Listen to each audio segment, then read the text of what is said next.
نساء النبی لستن کاحد من النساء، اے نبی کی بیویوں تم عام عورتوں کے مانند نہیں ہو۔ تو کیا وہ عورتیں نہیں تھیں؟ عورتیں تو تھیں۔ کیا ان کے احساسات عورتوں والے نہیں تھے؟ وہ تو تھے۔ کیا بات ہے، تم نبی کی بیویاں ہو، تمہیں اسوہ بننا ہے۔ ان اتقیتن فلا تخضعن بالقول، اگر تمہیں واقعی اللہ کا تقوی اور خوف ہے تو کسی اجنبی سے اگر بات کرنے کی ضرورت پیش آ جائے تو اپنی آواز میں لوچ مت پیدا کرو۔ فَيَطْمَعَ الَّذِي فِي قَلْبِهِ مَرَضٌ، کہ جس شخص کے دل میں کوئی روگ ہے، گندگی ہے، وہ کوئی آس لگا بیٹھے کہ یہ جو مجھ سے گفتگو کر رہی ہیں، جس انداز میں کر رہی ہیں، جس لگاوٹ کے ساتھ کر رہی ہیں، تو کوئی نہ کوئی موقع ہے میرے لیے۔ اِنَّا لِلَّهِ وَإِنَّا إِلَيْهِ رَاجِعُونَ، کرخت آواز میں بات کرو۔ وَقُلْنَ قَوْلًا مَعْرُوفًا، اور معروف بات کہو، صرف اس سے آگے بڑھنے کی کوئی ضرورت نہیں۔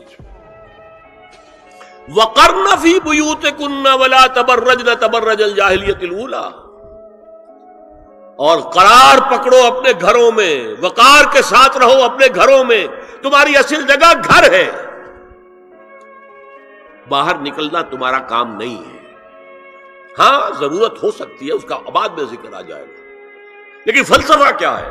عورت کی اصل جگہ اس کا گھر ہے۔ جو ڈیوٹیز کی تقسیم کر دی گئی ہے اللہ کی طرف سے، اس میں عورت کا اصل مقام اس کا گھر ہے۔ میں حدیث سنا چکا ہوں کہ جب گھر سے عورت نکلتی ہے تو شیطان تاکتا ہے اس کو، اور پھر ظاہر بات ہے کہ اس سے جو فتنے پیدا ہوتے ہیں وہ سب شیطان کے ذریعے سے ہوتے ہیں۔ وَلَا تَبَرَّجْنَ تَبَرُّجَ الْجَاهِلِيَّةِ الْأُولَىٰ، اور جو جاہلیت تھی، اسلام کے آنے سے پہلے کا جو دور تھا، اس میں جس طرح تم بند سمر کر اور لوگوں کی نگاہوں میں آنے کے لیے نکلتی تھی، اب وہ طریقہ اختیار نہ کرو۔ دیکھیے یہ بھی ایک بڑا نفسیاتی نکتہ ہے۔ مرد کے اندر قوت ہے، وہ اپنی قوت کا ظہور چاہتا ہے، کبھی جی چاہتا ہے دیوار کو کندھا دے مارے، راستہ چلتے کسی کو لگا کندھا، قوت ظہور چاہتا ہے۔ عورت کے پاس سب سے بڑا سرمایہ اس کا نسوانی حسن ہے، جسمانی طاقت تو نہیں ہے نا، اس کے اندر ایک ارج ہے کہ اپنے آپ کو ظاہر کرے۔ اس کا نام تبرج، بروج کہتے تھے ان برجیوں کو کہ جو فصیلوں کے اوپر ہوتی تھی، اور ظاہر بات ہے دور سے مسافر آ رہا تو پہلے تو برجی نظر آتی تھی نا، تو نگاہوں میں آنا، نگاہوں میں کھبنا، یہ تبرج ہے۔ تو تم جس طرح پہلے بناؤ سنگھار کر کے نکلا کرتی تھی، اور تبرج الجاہلیہ اب چھوڑ دو۔ وَأَقِمْنَ الصَّلَاةَ وَآتِينَ الزَّكَاةَ، اور نماز قائم رکھو، زکات ادا کرو۔ وَأَطِعْنَ اللَّهَ وَرَسُولَهُ، اور اللہ اور اس کے رسول کی اطاعت پر کاربند رہو۔ اب آئے الفاظ جو اہم ترین ہیں، انما يريد الله ليذهب عنكم الرجس اهل البيت ويطهركم تطهيرا۔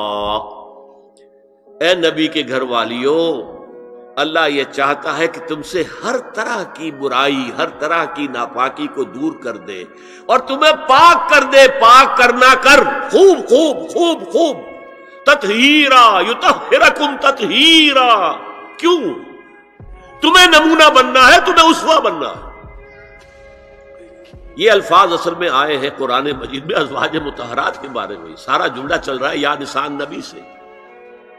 ہمارے کچھ دوستوں نے اسو کہا ہے کہ اہل بیت سے مراد حضرت علی، حضرت فاطمہ، حضرات حسنین ہیں، وہ بھی حضور نے فرمایا۔ میں نے ایک ٹی وی مذاکرے کے اندر بھی جب کچھ حضرات کہہ رہے تھے کہ اہل بیت تو اصل میں وہ ہیں، میں نے کہا نہیں، اصل میں بیویاں ہیں لیکن وہ بھی اہل بیت ہیں۔ حضور نے ایک چادر میں جب سمیٹا سب کو، تو یہ بھی اللہم ہؤلاء اہل بیت، یہ بھی میرے اہل بیت ہیں۔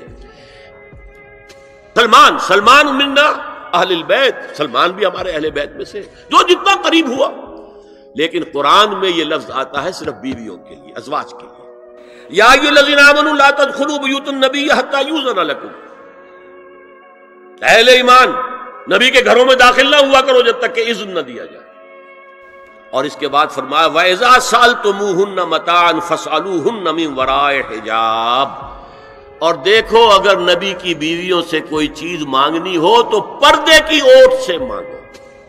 یہ حجاب کا لفظ آیا ہے جس کو کہا جاتا ہے کہ حجاب کا کوئی حکم قرآن میں ہے ہی نہیں۔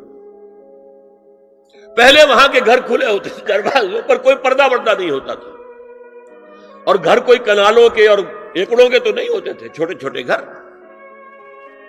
لیکن یہاں پر فرما دیا گیا پردے اس کے بعد سے، جب سے یہ آیت اتری گھروں کے اوپر پردے ڈال دیے۔ اب ظاہر بات ہے کہ اس میں چہرے کا پردہ ہی ہوا نا، چہرے کا پردہ ہے حجاب، اسی کو حضرت عائشہ نے آیت الحجاب قرار دیا۔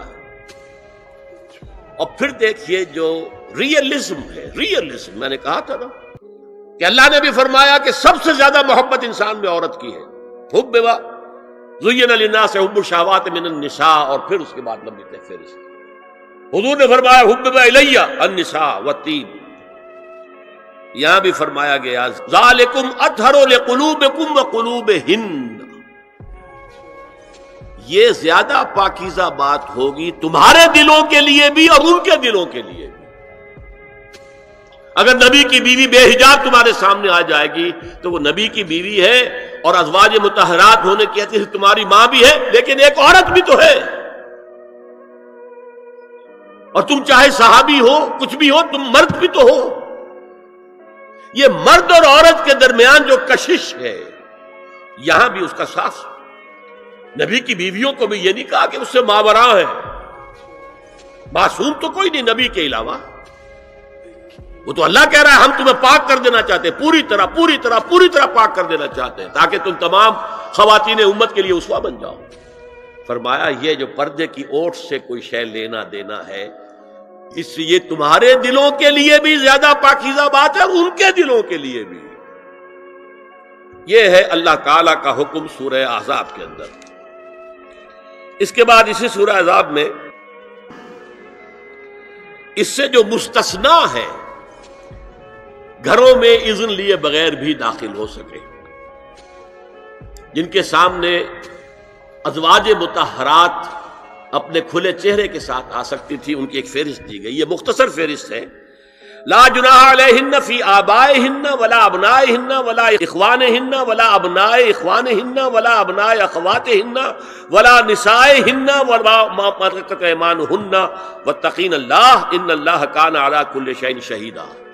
کوئی حرج نہیں ہے ازواج مطہرات پر ان کے باپوں کے سلسلے میں۔ ابو بکر آئے تو جائیں سیدھے حضرت عائشہ کے حجرے میں، کون روکے گا؟ اور بیٹوں کے اور ان کے بھائیوں کے اور ان کے بیٹوں کے بھائی بھتیجے اور ان کی بہنوں کے بیٹے یعنی بھانجے، ولا نسائہن، نسائہن اس کو میں چاہتا ہوں نوٹ کریں آپ، اپنی عورتیں، جان پہچان کی عورتیں، اجنبی عورتیں نہیں۔ اس پر مزید گفتگو ہوگی سورہ نور کے حوالے سے۔ ولا ما ملکت ایمانہن، اور جو ان کے ملک یمین ہیں، ان میں ایک رائے یہ ہے کہ مراد صرف باندیاں ہیں اور ایک مراد یہ ہے کہ اس میں مرد غلام بھی شامل ہیں۔ ایک رائے یہ ہے کہ مرد غلام جب تک کہ ابھی وہ بالغ نہ ہو، بچہ ہو، بہرحال یہ آراء ہے علیحدہ۔